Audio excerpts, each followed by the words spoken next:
SBI और Ramky foundation पक्षरु चर्मरोग स्वास्थ्य शिविर अनुष्ठित। एसबीआई और रामकी फाउंडेशन पक्षरु चर्मरोग स्वास्थ्य शिविर टाउन उच्च विद्यालय पुराणापड़ा भवानीपाटना मिलित सहयोग आज भवानीपाटना ब्लॉक स्थानीय टाउन उच्च विद्यालय परिसर में विशेष चर्मरोग स्वास्थ्य शिविर आयोजित हो जाइछि। विद्यालय प्रधान शिक्षक श्री गोरेख चंद्र साहू अध्यक्षतार आयोजित शिविर में शिक्षयित्री श्रीमती ललिता नायक, श्रीमती पुष्पांजलि रथ, श्रीमती अपर्णा साहू, श्रीमती राजेश्वरी पट्टनायक, श्रीमती सरिता रथ, शिक्षक श्रीजुक्त स्वागत महारणा उपस्थित रही कार्यक्रम में सहयोग करथिले। उक्त कार्यक्रम में चर्मरोग विशेषज्ञ डॉक्टर शारदा मिश्र तत्वावधान में शिविर आयोजित हो जाइछि। ଏହି स्वतंत्र शिविर में अन्य 310 छात्र छात्री को चर्मरोग परीक्षा करने 215 जन को औषध प्रदान कर सचेतन कर कार्यक्रम रामकी फाउंडेशन चिकित्सक डॉक्टर विमल कुमार षडंगी सहयोग करथिले। विद्याधर साहू का रिपोर्ट, मसीहा न्यूज। आपण मसीहा न्यूज यूट्यूब चैनल को सब्सक्राइब कलेनि कि?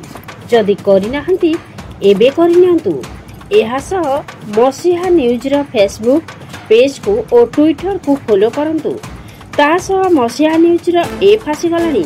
निज मोबाइल रो प्ले स्टोर रो डाउनलोड करनियंतु। जय जगन्नाथ। सर आपन परिचय? मोर नाम श्री जुक्त गोरेख चंद्र साहू। मो टाउन सरकारी उच्च विद्यालय भवानीपाटना रे प्रांतीयक रूप से अवस्थापित। तो आज 16/4/2025 तारीख बुधवार दिन एसबीआई फाउंडेशन एवं रामकी तरफ आम विद्यालय एक चर्म रोग संबंध एक तालीम शिविर अनुष्ठित होची।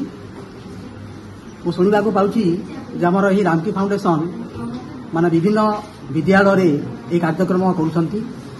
आम विद्यालयर छात्र संख्या 537।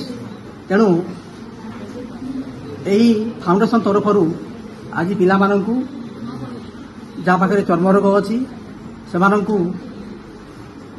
तन्न तन्न करी देखा जाइतिला एवं या द्वारा पिला माने मध्य उपकृत हेबे। तेणु